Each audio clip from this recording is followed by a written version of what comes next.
This is the Lone Creator YouTube. We hope this video helps.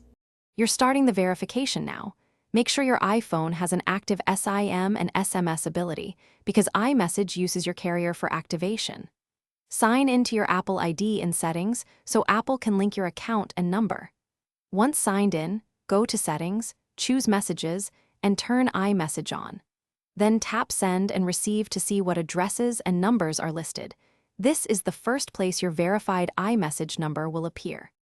If your number isn't listed, check Phone My Number and correct it so Apple sees the right line. Next, sign out of your Apple ID in Settings, restart the phone, and sign back in. This forces iCloud and iMessage to resync. Once done, remove and reset the SIM if issues persist. Sometimes the carrier data needs a refresh.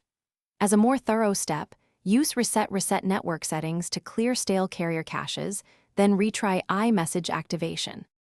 Finish by watching for the activation confirmation. Sometimes Apple sends an SMS code, and activation can take a few minutes to several hours. Make sure the number appears under Send and Receive, and then send a test iMessage to another Apple user to confirm delivery. If activation fails, check your carrier's SMS capability. Ensure no unpaid balance or blocks. Try a Wi-Fi plus cellular mix. And if needed, contact Apple support or your